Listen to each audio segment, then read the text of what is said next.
حمد المستغفرين حمد الذاكرين حمدا يوافي نعمه ويكافئ مزيده.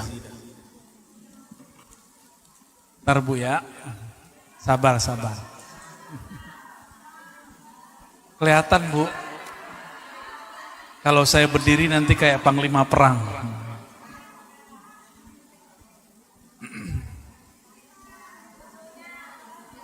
Ya, mari kita mulai dengan baca surah Al-Fatihah. Ya,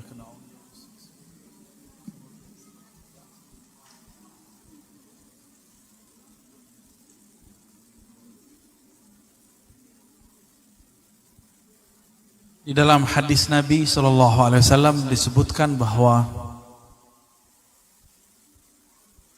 Abdullah bin Amr bertanya,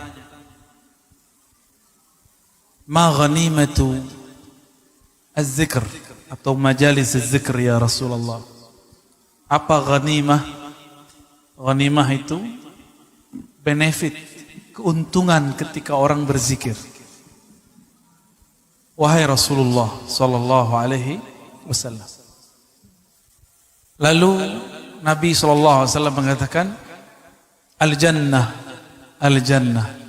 surga. Oleh karena itu orang-orang ahli zikir disebut orang-orang yang sedang bertani di kebun-kebun surga. Hadis yang sudah masyhur, para asatidz sudah sangat paham. Nabi mengatakan, "Idza marartum bi riyadil jannah farta'u." Hadis Imam Tirmizi, hadisnya sahih. Jika kalian melewati kebun-kebun surga, bukan satu, kebun-kebun, riyad jamak dari raudhah, kebun-kebun surga, farta'u, maka petiklah. Farta'u juga berarti maka cicipilah. Farta'u juga berarti maka jagalah. Jadi kalau kita mampir di suatu majelis zikir, cicipi, jangan cuma nonton. Ikut baca apa yang dibaca, ikut katakan apa yang dilafazkan. Maka kita sedang mencicipi buah-buah surga. Seandainya Allah bukakan mukasyafah, maka orang-orang itu akan memandang ahli zikir dan siapapun bersamanya sedang menanam pohon-pohon surga, sedang mencicipi buah-buah surga. Dalam hadis yang sahih disebutkan, subhanallah bihamdi, subhanallahil azim, itu adalah gharsun atau syajarun min syajaratil jannah, adalah pepohonan surga. Maka tadi pagi siapa yang berzikir subhanallah bihamdi, subhanallahil azim, dia sudah menanam. Jika satu kali dia baca, dia menanam 10 pohon. Jika dia membaca 100, dia membaca 100, seakan-akan dia menanam 1000 pohon. Kalau kita punya kebun sawit 1000 pohon, itu berapa hektar itu? Jika itu pagi, sore, kali 30 hari, kali 60. Kalau kita mau kali-kali, sampai capek-capek sendiri. Ya. Maka orang-orang ahli zikir ini, qalbuhu athari, ghani, qalbunya kaya. Kalau orang kaya, mau apa aja bisa nggak? Maka ahli zikir itu mau apa aja dia tinggal terbersit di kolbunya Allah kirim. Hati-hati yang antum yang banyak zikir. Jangan mikir aneh-aneh. Ya, nanti ibu-ibu marah. Allah itu pecemburu. Innallaha ghayur. Allah itu pecemburu. Kalimat cemburu menunjukkan cinta. Maka bab zikir ini babul mahabbah, bab cinta, mencintai. Seseorang akan menikmati zikir jika dia cinta kepada yang dizikirkannya. Bapak Ibu karena cinta datang jauh-jauh hari, datang dari jauh-jauh tempat untuk bertemu orang yang dicinta. Kenapa terasa kemudian ringan? Karena kita cinta. Nanti di surga, perjalanan jauh, ada satu pohon, baru bisa ditembus dengan 100 tahun perjalanan. Ya.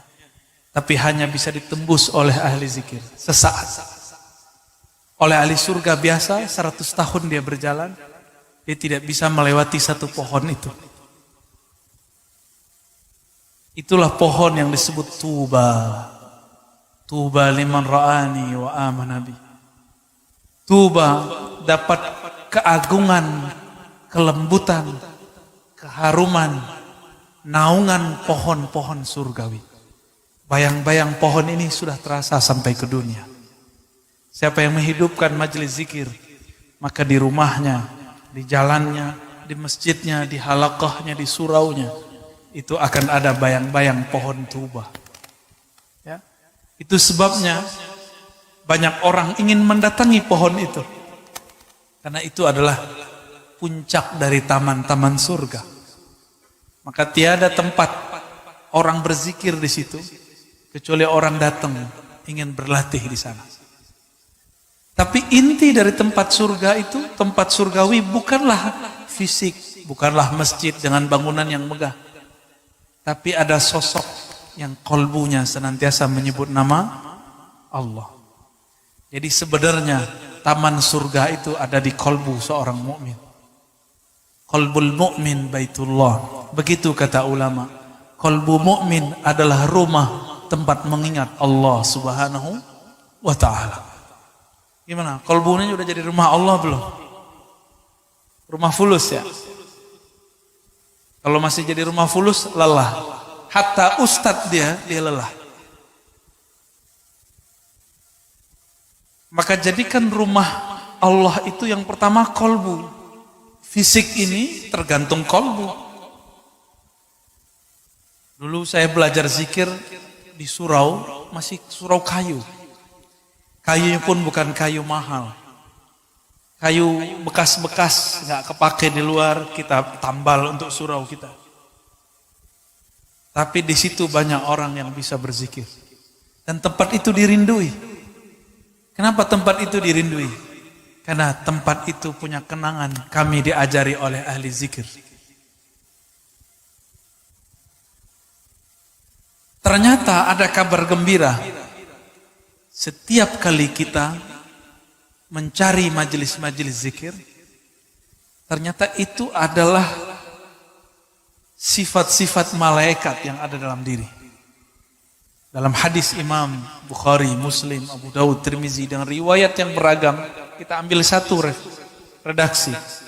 Nabi SAW mengatakan, Inna lillahi malaikatan tawafin. Di riwayat kedua, Inna lillahi malaikatan sayyaratan fudula. Allah mempunyai malaikat-malaikat yang berkeliling. Fudula. Mereka berbeda dengan malaikat raqib dan atid. Mereka tambahan. Malaikat yang di luar raqib dan atid. Yaltamisuna majalis az-zikr. Mereka hanya mencari majelis-majelis zikrullah. Salah satu majelis zikrullah adalah majelis ta'lim yang majelisnya membuat kalbu teringat kepada Allah Subhanahu wa ta'ala. Banyak sekarang majelis ta'lim isinya bukan ta'lim, tapi tal'in, melaknat, tabdi', membid'ah-bid'ahkan, mukhasamah, saling bermusuhan, ghaibah, menggibah orang, merendahkan kelompok yang berbeda dengan dia. Itu bukan majelis yang dicari malaikat ini. Malaikat ini hanya mencari majelis-majelis yang kalam murabbinya, gurunya, syekhnya, tuan gurunya mengingatkan kita kepada Allah Subhanahu wa ta'ala. Satu malaikat dicipta, Allah kasih kepadanya satu zikir, atau dua zikir, atau tiga zikir, atau banyak zikir. Yang paling banyak adalah Sayyidina Jibril. Sebenarnya di samping Sayyidina Jibril dulu ada namanya Azazil. Dia juga banyak zikir. Cuma sayang, dia berzikir dengan nafsu. Ingin jadi wali, ingin jadi orang sakti, ingin jadi orang terbaik dengan zikirnya. Maka kemudian dia dipecat dari kalangan malaikat. Jadi malaikat ada yang dipecat. Itu Azazil. Ada yang Harut Marut. Itu baru beberapa kisah malaikat. Masih banyak malaikat-malaikat yang lain. Tapi si Azazil diangkat untuk bisa memimpin surga, itu juga karena zikir. Jika ingin jalan-jalan ke surga, banyak-banyaklah zikrullah. Ya. Apa tanda aroma surga sudah masuk ke dalam diri? Ketenangan dalam jiwa sudah masuk. Berarti sebenarnya sudah pindah alam. Cuma kita masih merasa di sini. Itu yang disebut dalam hadis Imam Muslim. Ma min qaumin yaq'adu fi maq'adin. Tidaklah ada sekelompok orang berduduk di suatu majlis. Yazkurunallah. Mereka sebut-sebut nama Allah. Mereka berarti berjamaah ya. Mereka berjamaah. Kecuali hafat bihimul malaikah. Maka malaikat yang tadi yang disebut malaikat sayyarah, malaikat yang mirip seperti mobil, cuma dia bersayap, terbang kemana-mana, hafat, akan mengerubungi mereka. Dalam hadis Imam Muslim dikatakan, mereka antri, berlapis-lapis sampai ke langit sana. Jadi kalau, makanya tadi kita buka kajian dengan Fatihah, itu cara menghimbau malaikat tadi. Mereka lagi banyak tuh, sampai ke atas. Teman-teman nggak lihat kan? Kalau lihat terkabur paling, pingsan paling. Ya. Ngelihat ada orang bersayap kan pusing. Ya. Apabila mereka ketemu, maka dia berteriak kepada malaikat yang sedang mencari di ujung bumi sana. Halummu ila hajatikum. Ayo, ini tempat hajatmu, tempat orang berzikir. Itulah yang disebut ahli zikir itu masyhur di kalangan malaikat. Baru dia masyhur viral di YouTube. Ngapain viral di YouTube kalau nggak masyhur di kalangan malaikat di alam malakut? Jadi channel malakut dulu terkenal, baru channel YouTube. Ya. YouTube nggak masuk ke alam, itu alam maya itu. Tapi kalau malakut di sana ada zikir berlapis-lapis. Sampai ke langit pertama, kedua, ketiga, keempat. Itu malaikat zikir semua. Jadi Nabi ketika dinaikkan ke atas, beliau mendengar ada malaikat berzikir. Subhanallah bihamdihi subhanallahil azim. Diturunkan jadi zikir pagi sore, jadi zikir yasinan. Jadi kita zikir begitu, sedang meniru para malaikat. Maka ini kabar gembira bagi teman-teman, sahabat, bapak, ibu yang datang ke majelis zikir. Berarti nur malaikat dalam diri kita sudah hidup dan sudah aktif. Bedanya kita tidak bersayap, mereka bersayap. Kita masih butuh makan, mereka enggak butuh makan. Ini hari aktif, jam kerja, kita meninggalkan kerjaan untuk mencari makan. Karena ingin memberi makan kepada qalbu dan ruh. Maka Allah bertanya kepada malaikat ketika dia naik. Padahal Allah lebih tahu apa yang terjadi sebenarnya. Wahai malaikatku, sedang apa hamba-hambaku engkau tinggalkan? Apa jawaban mereka? Yukabbirunak. Mereka sedang memuji engkau. Yumajjidunak. Sedang membesar-besarkan engkau. Yuhalliluna, sedang mentahlilkan engkau. Itulah dalil tahlilan. Yuhallilun, mereka bertahlil. Dan tidak disebutkan di hadis itu tahlil mau acara apa bebas. Yang penting tahlil. Mau tahlil lagi kematian, mau kehidupan, mau kelahiran, mau syukuran, terserah. Mau ba'da sholat, di luar sholat, tidak ada pembatasan. Allah tidak membatasi. Kenapa ada orang yang membatasi? Maka selamat jadi ahli tahlilan. Ya. Bukan hanya bawa berkat, berkat itu cuma untuk perut. Nama kita disebut-sebut di sana. Apa kata malaikat? Si fulan, walaupun dia ngantuk-ngantuk, dia zikir ya Rabb. Si fulan, dia tinggalkan kerjaan ya Allah untuk menghadiri majelis ya Allah. Si fulan, istrinya ngambek ya Allah karena suaminya suka majelis ya Allah. Si fulan. Itu diadukan semua ke Allah. Disitulah Allah ridho kepada hambanya. Ya. Selamat. Selamat antum berpolemik di rumah. Ya, kalau sudah jadi ahli zikir, sudah suka majelis zikir, harus lebih sayang kepada pasangan. Kok boleh galak kalau pulang. Kalau pasangan kita bilang, keluar mulu, jangan diketusin lagi. Dia sudah kesepian. Ya. Ekspresikan sayang kita kepada hamba-hamba Allah. Pertanyaan pertama kali kepadanya. Ahli zikir harus lebih sayang kepada pasangannya daripada orang yang tidak suka berzikir. Karena Allah mengatakan, irhamu fil ard, yarhamukum man fis sama. Sayangi yang di bumi. Sayangi, maka engkau akan disayangi yang di langit. Ya, jangan galak-galak sama istri. Ini ibu-ibu, jangan galak-galak sama suami. Kalau perempuan, suaminya minta, dek kamu di rumah, maka yang afdal di rumah. Ya, tapi kalau suami, mas, bang, kalau di sini panggil bang ya, bang, di rumah aja bang. Sabar dek, kan kita udah akan nikah, udah nggak kemana-mana abang. Abang mau cari nur biar tambah sayang sama adek. Gombal, itu gombalnya Dr. Thohir itu. Lalu bagaimana cara menikmatinya? Kalau ada gelas, ada air, tapi di gelas itu ada kotoran, bisa nggak saya menikmati air? Maka cara pertama menikmati zikrullah, bersihkan tempat minumnya. Bersihkan mulut kita, anggota tubuh. Berani nggak kalau lagi junub masuk masjid? Imam Ibnu Athaillah As-Sakandari, penulis hikam, menyebut orang yang lalai zikrullah disebut junub ruhani. Dan itu harus ditobatkan. Astaghfirullah. Istighfarnya bukan dari dosa zahir. Istighfarnya dari dosa lalai kepada Allah Subhanahu wa taala.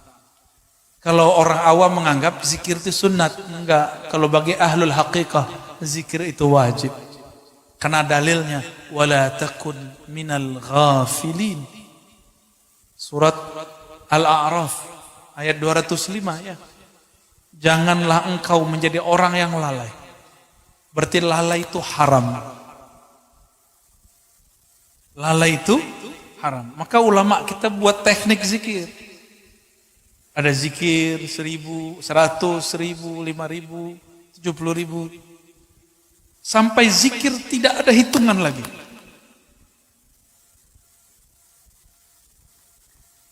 Jadi pertama bersihkan dulu gelasnya.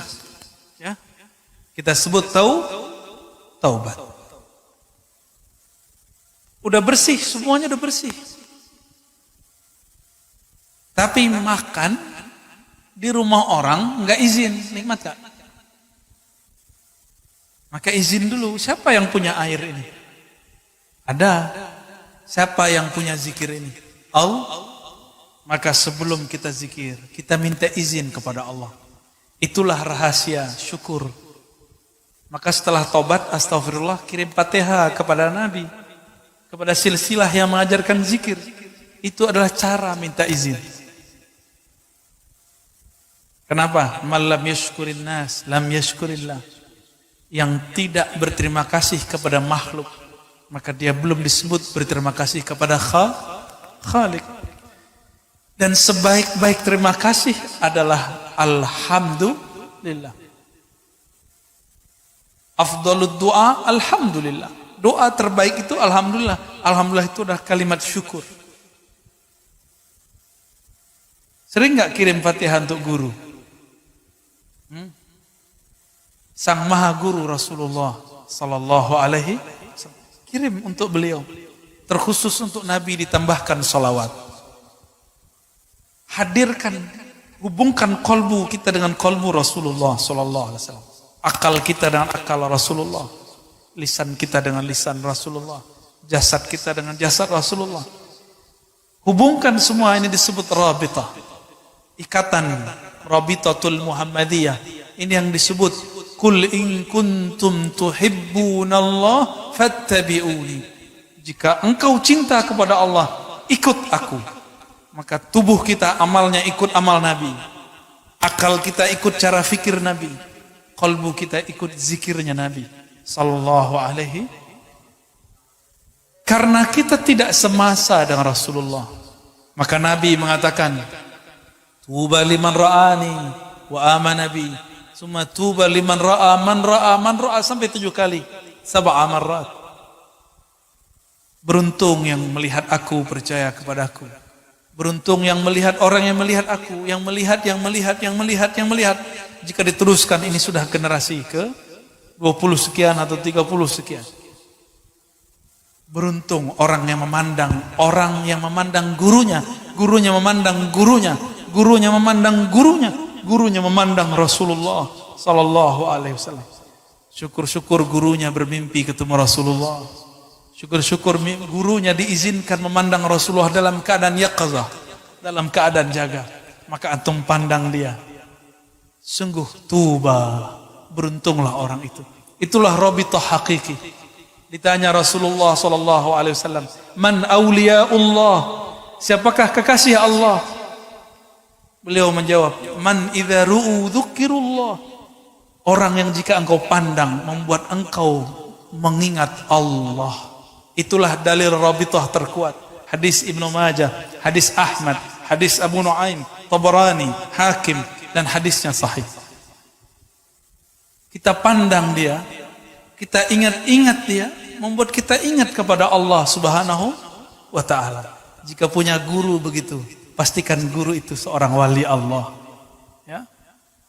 Seorang wali Allah. Jadi wali Allah itu bukan orang yang pakai pakaian seperti saya ini. Pakai begini bisa siapa saja. Tapi kalau kita kenang dia, kalam-kalamnya, sikapnya, ahwal-ahwalnya, akan membuat kita pindah melihat alam, menjadi melihat yang menciptakan alam. Apa maksud hadis ini? Kalau berzikir mau nikmat harus punya guru. Ya? Harus punya guru. Ada yang pernah kursus bahasa Inggris setahun lewat YouTube nggak bisa. Ya? Tapi kalau dia belajar kepada guru bahasa Inggris, cukup 40 hari dia langsung bisa ngomong. Minimal ngomong I love you. Ya, thank you. Pasti ada yang bisa dia serap kalau dia berguru. Maka berzikir itu jangan hanya lewat YouTube. Carilah guru di tempat kita yang ahli zikrullah. Ya.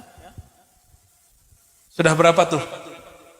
Pertama taubat, kedua izin dengan cara bersyukur, terima. Kita berterima kasih, kirim. Yang ketiga tadi sholawat. Yang keempat itu meluruskan niat. Niat itu tergantung kenal kepada yang dizikirkan. Jika kenal kepada Allah dengan sebenar-benar makrifat, kita akan zikir karena dia layak dizikirkan. Tapi kebanyakan orang awam kenal Allah itu tempat ngadu. Boleh. Allah ini tempat menunaikan semua hajat. Boleh. Tapi itu awam.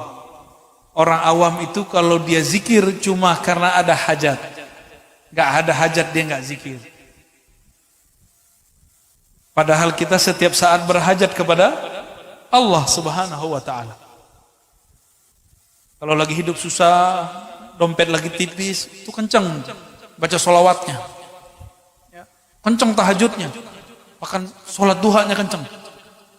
Padahal tidak ada hadis mengenai sholat duha melancarkan rezeki. Yang ada cuma orang yang sholat 4 rakaat di awal pagi, di awal hari, Allah cukupkan hidupnya sampai sore hari. Ulama kita beda pendapat, nih sholat apa ini? Sholat syuruk apa sholat duha? Ya? Benar Ustaz ya? Man shalla arba'an, yang sholat 4 rakaat di awal hari, ya? Kafahullah, Allah cukupkan hajatnya sampai sore hari. Hajat kita kepada Allah hajat apa? Hajat zahir atau hajat batin? Lebih banyak hajat yang mana? Jangan-jangan zahir. Maka datang ke Ustaz Thohir. Ustaz Thohir, doain ya bisa beli mobil.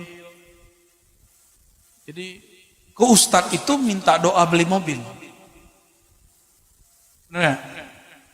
Datang ke Kiai, Pak Kiai doain anak saya sakit. Semuanya fisik. Pak Kiai doain saya lagi banyak utang, semoga bisa bayar hutang. Jadi Kiai ini, karena dia simbol-simbol Allah di muka bumi, maka jadi tempat mengadu orang-orang untuk usul fulus. Kadang-kadang minta jodoh. Ustaz Thohir diminta. Ustaz, nikahi aneh Ustaz. Oh, salah Ustaz. Tolong doakan saya, semoga dapat jodoh.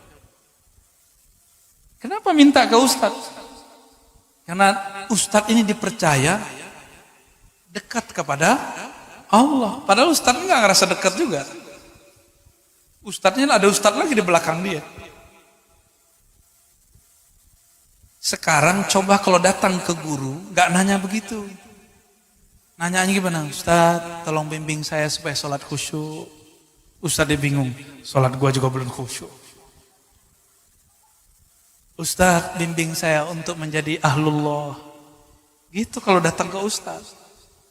Berarti niatnya sudah sahih. Itulah yang disebut ilahi anta maqsudi waridhaka matlubi. Ya Allah, hanya Engkau tujuanku. Berarti tujuan zikir bukan pengen sakti, bukan pengen dapat duit banyak, bukan juga pengen cari ketenangan, bukan pengen cari khusyuk, enggak. Nanti antum zikir enggak khusyuk, enggak mau zikir lagi. Ya. Jadi jangan belajar zikir karena pengen ini. Zikir itu karena supaya Allah ridho. Ridho artinya rela. Yang penting Allah rela sama kita. Allah kalau sudah ridho, hambanya ini pendosa dimaafkan. Tapi kalau Allah belum ridho, walaupun antum itu sholat sehari 700 rakaat, itu tidak diterima. Kok bisa begitu? Karena Allah belum ridho, kan yang dipandang Allah kalbunya. Jadi baca ilahi anta maksudi waridhaka matlubi itu penting. Disebut tashihun niyah, meluruskan niat. Kami kalau dulu belajar hadis, belajar Quran, ada namanya adab hamilul Quran atau adab talibil hadis. Adab belajar santri Quran, santri hadis. Nomor pertamanya apa? Tashihun, meluruskan niat.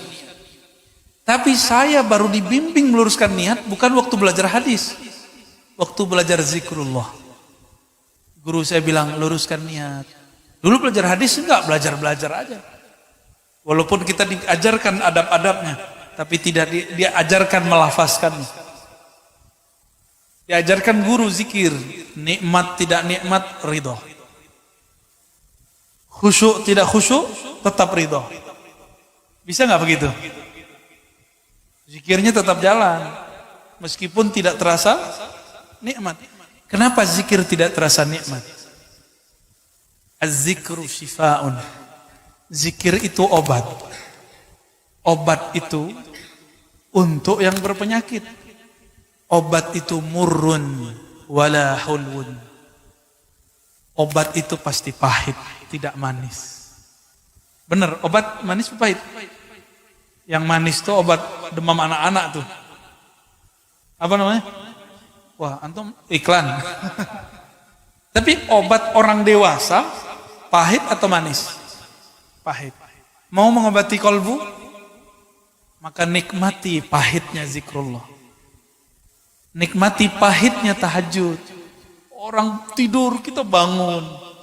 Nikmati pahitnya sedekah. Itu bertengkar loh dalam hati. Coba antum sedekah bertengkar di hati. Kasih enggak. Enggak. Sih. Enggak sih. Pasti begitu, tengkar. Udah megang tasbih, datang syaitan, bid'ah. Setan tuh. Ada yang merasa ya? Udah jalan tasbihnya, subhanallah, subhanallah. Tahu-tahu handphone bunyi, terganggu lagi. Maka tips menikmati zikir. Apa kata Allah kepada Sayyidina Musa? Ikhla'na alaik. Tinggalkan sendalmu, aksesorismu. Jadi kalau mau zikir, matikan handphone. Ya, matikan handphone. Kita punya smartphone yang canggih. Nih, kalau lagi zikir, dia di-off-kan dulu sebentar. Ya, di-off-kan ini. Gimana cara meng-off-kan ini? Pakai syahadat. Asyhadu alla ilaha illallah. Ajak, wahai akal pikiranku, bersaksilah tidak ada yang berhak disembah kecuali Allah, Nabi Muhammad Rasulullah sallallahu alaihi wasallam. Syahadatkan akal kita, syahadatkan kolbu kita, baru zikir. Nah, ini paling kunci. Setelah tadi meluruskan niat, kembali ke depan. Syahadatkan diri kita sebelum mau zikir, mau sholat, mau sedekah, mau apa aja, syahadatkan dulu. Siapa tahu ketika kita selesai sholat, terus kita keluar, terus kita mau sholat lagi, pernah terjebak kepada kekufuran. Kufur yang tidak terlihat. Maka kita syahadatkan dulu pikiran ini, kalbu ini, tubuh ini. Baru kita masuk lagi ke alam zikrullah. Ya. Jadi sudah berapa? 5 ya. Bisa diulang. 1, tobat. 2, syukur. Pertama syukur kepada makhluk, kirim Kenapa Al-Fatihah? Karena Al-Fatihah itu ada alhamdulillah di dalamnya. Alhamdulillah adalah afdalud doa, afdalus syukur.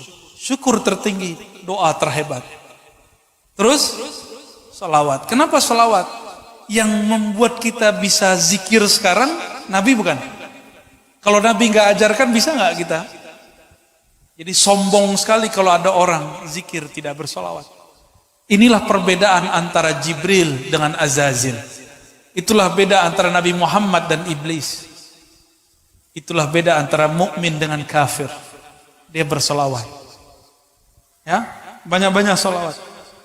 Kalau bukan karena solawat, zikir kita nggak diangkat. Solat kita yang nggak khusyuk itu nggak akan diterima. Ada yang khusyuk solat zuhur tadi? Khusyuk apa kusut? Kusut. Jujur aja lah. Ya. Itu solat antum masih diangkat karena ada salawat di belakangnya. Jangan debat lagi pakai sedina nggak pakai sedina. Gagal fokus namanya. Ya, salawat aja. Ini mau salawat debat dulu dalam badan. Pakai sedina nggak ya? Orang lagi sholat masih debat. Kita udah ada di hadapan musuh nih. Mau pakai jurus apa nih? Gak ada kalau sudah mau pergi perang. Sholat itu berperang dengan syaitan, dengan diri sendiri. Jangan pakai teori macam-macam, langsung. Inilah yang dikatakan oleh Imam Abu Ali Ad-Daqqaq. Zikrullah silahul muridi. Zikir kepada Allah adalah senjata para murid. Udah punya senjata belum? Udah pernah dikasih sama guru dulu, dikasih ijazah, ditalkin, diasah nggak? Udah diasah, udah dilatihkan belum? Pertama dihunjam dulu ke jantung kita, ya. Diarahkan juga ke bagian-bagian yang lain. Itu latihan sebenarnya. Latihan mengelola jurus-jurus zikrullah, langkah-langkah zikrullah di dalam diri. Supaya denyut jantung, dia juga berdenyut. Nafas naik, dia juga dihirup. Nafas keluar, dia juga ikut keluar. Baru benar nanti ketemu Dajjal aman. Ini ketemu mau latihan sama Dajjal, latihan panahan nih nggak cukup. Itu panahnya patah duluan sebelum nyampe. Sekarang kalau mau latihan panahan, latihan aja. Jangan niat mau perang sama Dajjal, nggak cukup. Mau perang sama Dajjal, latihannya latihan ma'rifatullah. Latihan mengenal Allah Subhanahu wa taala. Maka main panahnya juga harus dengan zikrullah. Coba nih, yang suka main panahan. Hampir ke tengah. Ada perasaan girang? Pasti. Itu karena manahnya nggak nyebut nama Allah. Ada torikot memanah. Ya, main manah-manah aja antum ya. Berkuda juga ada. Itu benar nanti di akhir zaman perang itu perang fisik. Semuanya fisik. Tapi bukan di fisik itu intinya. Intinya ada di dalam non fisik, rohani kita kepada Allah Subhanahu wa taala. Terakhir Nabi sallallahu alaihi wasallam pernah mengatakan kepada Muaz, "Wahai Muaz, tiadalah mamin amalin anja, tidaklah ada amalan yang lebih mudah untuk membebaskan seseorang min azabil qabr, daripada azab kubur. Yang lebih hebat amalan itu daripada zikrullah." Hadis riwayat Imam Tirmizi dan Ahmad. Azab kubur itu azabnya agak beda. Dia semi-semi azab neraka. Jadi lebih kepada azab nafsiyah. Ada juga jasadiahnya. Ada yang pernah ini enggak? Ustaz Thohir pernah ditahan di imigrasi enggak? Untuk keluar negeri? Belum ya? Mau coba enggak? Oh gitu. Kawan saya waktu masuk ke Israel ditahan. Itu ustaz. Wajahnya langsung berubah. Untung enggak buang air kecil berdiri. Itu ustaz. Ustaz aja hilang saktinya lagi diperiksa. Sama, ini mau ustaz, mau kiai, mau tuan guru, mau mursyid, masuk ke alam kubur, gemeteran juga ketemu munkar dan nakir. Maka Nabi mengatakan, kalau orang ini kenal Allah, pertanyaan munkar nakir apa? Man rabbuka, siapa Rabbmu? Gak ditanya, ente mursyid. Gak ditanya, ente khalifah torikot. Gak ditanya, torikot ente 10 ya. Gak ditanya, gak laku di sono. Ente hafiz 31 juz ya. Juz ke-31-nya, juz Al-Pokat. Ada juz Duren kalau di sini ya. Enggak ditanya. Yang ditanya siapa? Man rabbuka. Tuan kamu siapa? Rob itu artinya tuan. Kamu bertuan kepada siapa hidupmu? Kamu menghambakan dirimu kepada siapa? Kamu hafal Quran untuk siapa? Kamu zikir untuk siapa? Kamu ngaji untuk siapa? Kamu kerja untuk siapa? Ini coba nih, berangkat pagi jam 6, pulang jam 6. Berarti udah 12 jam kita untuk selain Allah. Maka kerjanya harus diniatkan sebagai ngabdi kepada Allah. Kalau enggak, ketika kita jawab Robbi, bingung apa mau dijawab. Kerjaanku. Jangan-jangan tuan kita handphone. Antum ini kan gak bisa lepas dari handphone. Bener? Jujur aja lah. Lebih bid'ah smartphone yang dari Cina tuh atau tasbih? Dari Cina juga. Lebih bid'ah mana? Kata kawan, dia asik pegang handphone, ngajar pakai handphone. Bahkan pakai tablet. Terus bilang, tasbih itu menyerupai Yahudi. Saya cari-cari Yahudi selama di Yerusalem pakai tasbih gak ketemu. Mulai dari tentaranya, orang-orangnya, petaninya, orangnya riwi-riwi, rahib-rahibnya gak ada pakai tasbih. Yang ada pakai kupluk. Dan jenggotnya lebih panjang daripada jenggot bapak. Jenggot bapak itu masih kurang sunnah. Apalagi jenggot aneh. Masya Allah. Gak ketemu. Jadi mereka ini kan gak senang langsung Yahudi. Malah ada yang bilang, tasbih itu punya Saulin. Ya salam, ini ketahuan nih suka nonton kungfu nih. Kayaknya itu lebih bid'ah daripada main tasbih. Gak belajar usul fikih dengan benar, bahwa ada yang disebut al-maksud, ada yang disebut dengan wasilah. Tujuan orang megang tasbih, tujuan orang megang handphone apa? Lebih mulia mana? Tasbih. Rasulullah gak pernah pakai tasbih. Oh, kita bisa papas ini kalimat. Rasulullah baca Quran pakai mushaf gak? Mushaf alat tasbih sama. Orang Yahudi baca kitab mereka pakai mushaf gak? Lembaran gak? Pakai. Lu mirip dong. Disebut ahlul kitab kan mereka? Ahlul kitab. Antumnya ahlul kitab semua nih berarti. Jadi mikir-mikir kalau mau bilang serupa. Ternyata ijazah sanad tasbih bersumber dari Sayyidina Al-Hasan Al-Basri, murid Sayyidina Ali, lahir di masa Sayyidina Umar. Al-Hasan lahir di Hijaz, di Madinah, tapi besarnya di Basrah. Berguru kepada Sayyidina Ali. Nah, setan gak mau diam, maka dia bisikkan ulama-ulama yang di dalam hatinya tidak ada takut kepada Allah. Kamu cari alasan bahwa Hasan Al-Basri tidak pernah berguru kepada Ali. Maka ada pembahasan mereka, inqita'ul Hasan Al-Basri wa Ali, terputusan Hasan Basri dan Ali. Tapi dibantah oleh ahli hadis Imam Ibnu Hajar Al-Asqalani bahwa Al-Hasan Al-Basri benar-benar berguru lama kepada Sayyidina Ali karramallahu wajhah. Jadi pakai tasbih dari siapa?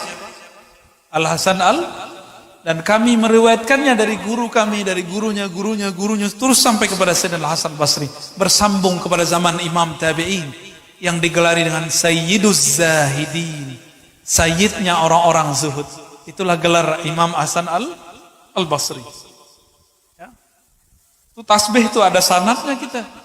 Serban aja kita ada sanadnya, cuma saya belum pakai. Ya, bentar lagi lah ya. Jadi sekarang kita skip dulu ijazahnya. Simpen dulu. Megang jenggot aja ada ijazahnya. Jadi yang punya jenggot nih, panjangin dikit Pak. Nanti kalau kita ke Medan lagi kita ada ijazah jenggot, megang jenggot. Ada ijazahnya. Maka beliau tuh yang paling sunnah di situ tuh ya. Mana jenggot antum? Hah? Kita berjenggot bukan pengen disebut salaf. Kita berjenggot karena Nabi kita berjenggot. Tapi ya kalau antum gak mau berjenggot gak apa-apa. Cukup katakan beberapa guruku tidak berjenggot. Boleh ngomong begitu. Ya, bukan berarti melanggar sunnah Nabi Sallallahu Alaihi Wasallam.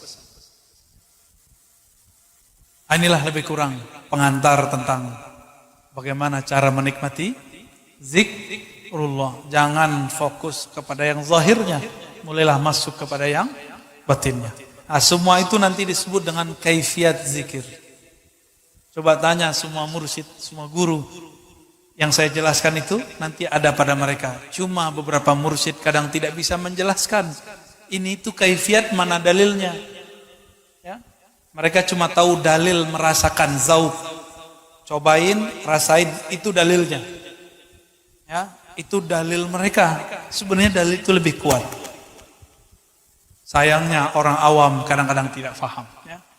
Barangkali itu dari kami. Silakan kalau ada yang mau dikonfirmasi, ditanya. Ya. Tafadhal. Baik, kepada Bapak Ibu yang ingin bertanya, masih ada waktu Tuan Guru kita sampai insyaallah jam 3. Silakan langsung ke depan.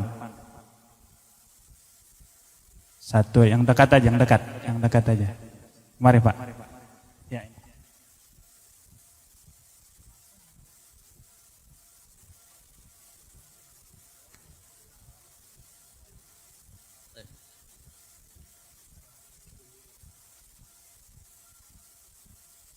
Bismillah, Assalamualaikum warahmatullahi wabarakatuh. Izin Buya, apakah atau bagaimana zikir-zikir yang bisa menyampaikan kita ke makom-makom tertentu, Buya? Mohon penjelasannya, Buya. Terima kasih. Baik. Pengen naik makom, berarti niat ilahi anta maksudinya nggak benar. Ya, sebenarnya mudah. Guru kita biasanya kalau yang oke, itu sebelum talqin zikir ngajak istighfar dulu.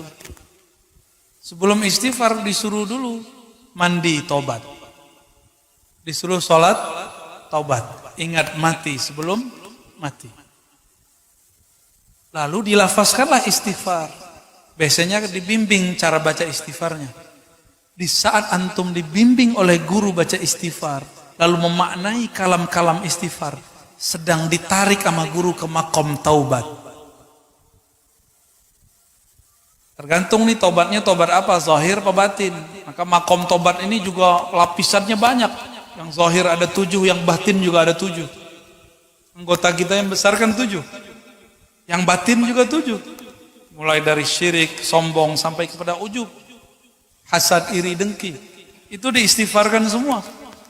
Jika ada getarannya, berarti kita sudah masuk ke alam makomat taubah. Ya. Dan itu beda-beda per masa. Setelah makom tobat, ada namanya makom syukur, ada namanya makom sabar. Makom syukur itu dengan mengirim Fatihah kepada guru. Itu makom syukur. Di luar zikir kita sedekah kepada orang, memberi hadiah kepada guru. Sering-sering kasih hadiah ke guru. Ya. Kalau guru farhan, senang, maka makomat terbuka. Ya, karena makomat itu khazanah dalam dirinya. Dia punya kunci-kunciannya. Kalau dia senang, dia akan doa, ya Rabb, tolong panggil muridmu ini, hambamu ini kepadamu. Kalau gurunya wali ya, kalau gurunya nggak wali nggak bisa. Tapi memberi aja udah cukup. Begitulah terus, ada makomat, makom syauq, makom mahabbah, itu ada makomnya semua. Itu yang diturunkan lewat kaifiat zikir. Cuma sayang, kaifiat tinggallah kaifiat zikir. Tata cara jadi tata cara, tapi tidak tahu makomat yang tersimpan di dalamnya. Maka banyak orang jadi mursyid belum pantas jadi mursyid. Tapi karena gurunya udah pusing, aku mau mati, siapa lagi yang melanjutkanku, udah ijazahin aja. Harapannya dia nanti menyempurnakan kemursidannya kepada mursyid yang lain. Ini baru bergelar mursyid 1, udah gak mau berguru sama yang lain. Padahal di ijazah itu diwasiatkan untuk menghormati ahli fikih, ahli Quran, ngaji kepada ulama. Baru dapat ijazah, baru dapat gelar khalifah, udah gak mau ngaji sama orang. Berarti berkhianat kepada ijazahnya. Makanya la yubarak alaih, tidak diberkahi. Ya, baca tuh ijazahnya para mursyid. Ijazahnya apa? Kalau di Naqsyabandiyah itu jelas. Di Qadiriyah jelas, di Syaziliyah jelas. Ada ijazahnya. Ya. Baik, lanjut. Assalamualaikum warahmatullahi wabarakatuh. Ini ada pertanyaan, apakah roh itu ciptaan Allah? Saya pernah dengar dari Ustadz, roh itu adalah titipan dari Allah. Mohon penjelasannya, Bu ya. Saya jawab pakai Quran ya, bukan pakai pendapat saya. Surat Shad, Surat Al-Hijr, Surat As-Sajdah. Menyebutkan apa? Nanti nomornya kan sudah sebutkan semua ya. Silakan dilihat sendiri. Surat Shad 71, 72, 73, bahas ini. Apa kata Allah? Begitu juga Al-Hijr, begitu juga As-Sajdah. Inni khaliqun basharan min tin. Aku ciptakan manusia. Ini tubuh ini bashar namanya. Ini dari saripati tanah. Jika ini sudah sempurna, Sawaituhu, aku sempurnakan dia, sudah siap dia untuk ditiupkan ruh. Nafakhtu fihi min ruhi, aku tiupkan kepadanya ruhku. Berarti Allah nggak bilang aku ciptakan rohku. Allah mengatakan nafakhtu, aku hembuskan. Kalau tubuh ini aku ciptakan. Ini pelan-pelan ya. Ini banyak yang gagal paham. Mursyid padahal masih gagal paham. Itulah bedanya orang berilmu dengan cuma ahli zikir. Malaikat ahli zikir ditantang sama Allah. Ambiuni bi asma'i haula. Kabarkan kepadaku nama-nama benda-benda ini. Bisa nggak malaikat jawab? Nggak bisa, para malaikat lebih dulu berzikir daripada Nabi Adam. Maka al-ilmu muqaddamun ala dzikr. Ilmu lebih dulu daripada zikir. Ulama lebih mulia daripada orang yang berzikir 1000 tahun. Karena dia belajar satu bab mengenai Allah, dia sama dengan duduk zikir 1000 tahun. Kalau enggak nanti malah debat lagi, keras lagi hatinya. Coba baca aja ayatnya.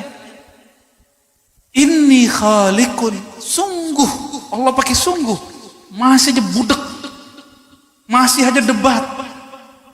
Banyak orang debat di luar sana. Aku ciptakan manusia min, jelas minnya, min tin, tanah. Tapi giliran roh, nafakhtu, aku tiupkan. Jadi sebenarnya gak usah nanya. Maka yang bertanya roh itu dicipta atau tidak, sebenarnya itu pertanyaan tidak sunnah. Itu pertanyaan bid'ah. Ya, itu pertanyaan bid'ah. Karena teksnya tidak menyebutkan itu. Ya, maka saya menyarankan para pencinta Allah yang meniupkan roh, cukuplah bertanya, mengatakan, apakah roh dicipta? Antum jadi orang alim ngomong begitu, malah jadi miring ntar. Ntar salah-salah paham, dikira di dalam diri kita ada Allah, kan gawat.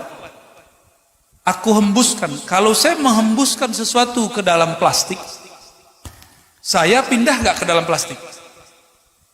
Allah menghembuskan rohnya. Min ini bisa dari, bisa sebagian. Dua-duanya ada sir di situ. Bukan ini litab'id, bukan ini dibelah dua terus pindah, bukan. Gagal paham, nggak ngerti bahasa Arab namanya, ngaji bahasa Arab lagi, ya, nausorob, kalau nggak jadi sarap. Ketika Allah menghembuskan, bukan berarti Allah pindah ke dalam kita, cuma masuk hembusannya. Mudah bagi Allah itu, jangan serius-serius amat. Ya. Kira-kira begitu ya. Jadi bid'ah menanyakan ruh itu makhluk. Tapi bid'ah kan banyak bagiannya.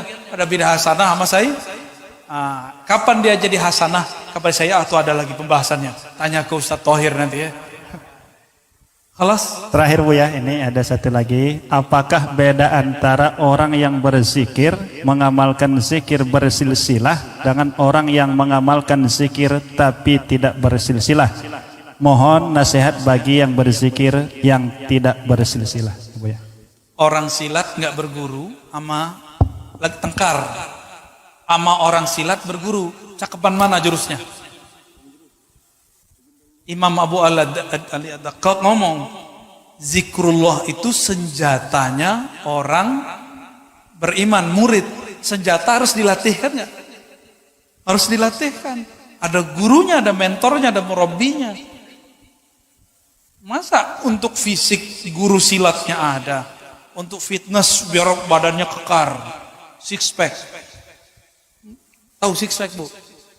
Bapak-bapak ini sudah lewat badannya, six packnya dari samping, belendung perutnya udah. Jika tubuh fisik harus dilatih.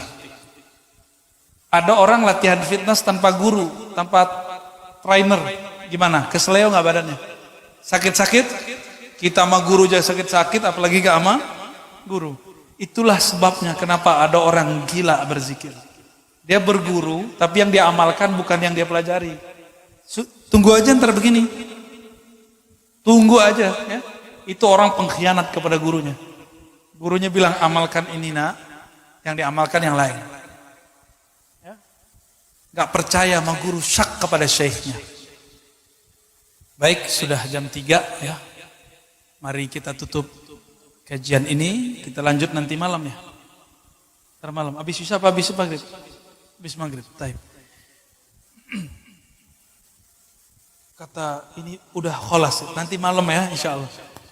Taib, Bapak Ibu, sahabat-sahabat karena Allah, kita minta kepada Allah Subhanahu wa taala semoga Allah menerima kita sebagai hamba-hamba yang zakirin, yang banyak berzikir.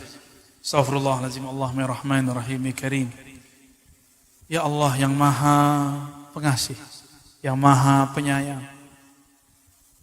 Di dalam kolbu kami ya Allah, sepi namamu ya Allah. Di dalam kolbu kami ya Allah, sedikit sekali menyebut namamu ya Allah. Sedangkan engkau memandang ke dalam kolbu kami ya Allah. Maka ampunkan kurangnya nama engkau dalam kolbu kami ya Allah. Famla' qulubana bi asma'ika wa sifatika ya Rabb. Ya Allah, penuhilah kolbu kami dengan nur namamu. Nama-namamu yang indah, ya Rahman, ya Rahim. Penuhilah kolbu kami dengan nama-namamu, sifat-sifatmu yang sangat lembut. Ya Rabb, keluarkan dari kolbu kami syirik. Keluarkan dari kolbu kami semua kebencian. Sebagaimana engkau menyebut dirimu Rahman, Rahim. Maka teteskan Rahmanmu, Rahimmu, kasih sayangmu ke dalam kolbu kami yang sempit ini. Harapan kami ya Rabb, dengan tetesan Rahman Rahimmu, kolbu kami jadi luas dengan mencintaimu, mencintai Rasulmu, dan mencintai umatmu, hamba-hambamu. Allahumma ij'al hubbaka ahabba ilaina min kulli syai'. Ya Allah, jadikan cinta di kolbu kami kepada engkau lebih banyak, lebih besar daripada kami mencintai yang lain. Hatta kami lebih cinta engkau ya Allah daripada mencintai diri kami sendiri. Mencintai orang tua kami, pasangan kami, anak-anak kami, harta-harta kami. Ya Rabb, kolbu kami selalu berubah. Pagi ini mukmin, sore jadi fasik. Sore beriman, paginya jadi fasik. Karena engkaulah yang menggenggam kolbu kami ya Allah. Maka robahlah hati kami, bolak-balik hati kami dalam taat kepadamu. Jika engkau tetap ingin merubah hati kami ya Allah, maka rubahlah menjadi tambah cinta kepada engkau ya Allah. Tambah rindu kepada Rasulmu ya Allah. Ya Rabb, hawil ahwalana ila ahsanil ahwal. Jika keadaan kami kurang baik, maka rubahlah keadaan kami menjadi lebih baik. Ya dafi'al bala, wahai yang menolak bala. Bala yang paling besar adalah saat kolbu kami tidak menyebut nama engkau. Maafkan kami ya Allah, jika datang pandemi kami lupa kepada engkau. Kami katakan kami beriman, tapi tidak ridha tentang takdir engkau. Maka jadikan kami radina bi qada'ika ya Rabb. Jadikan kami ridha kepada takdirmu ya Allah. Baik takdir pandemi ataupun takdir tidak pandemi. Takdir kaya ataupun miskin. Takdir nikmat ataupun tidak nikmat. Di tanganmu biyadika ya Rabb kullu syai', segala sesuatu. Allahumma rabbana atina fid dunya hasanah wa fil akhirati hasanah wa qina adzaban nar. Wakhtim lana bil khairat waj'alna minal mufarridin az-zakirin. Amin ya rabbal alamin walhamdulillah rabbil alamin. Mohon izin Bapak Ibu, semoga bermanfaat. Tidak usah salam-salaman ya. Assalamualaikum warahmatullahi wabarakatuh.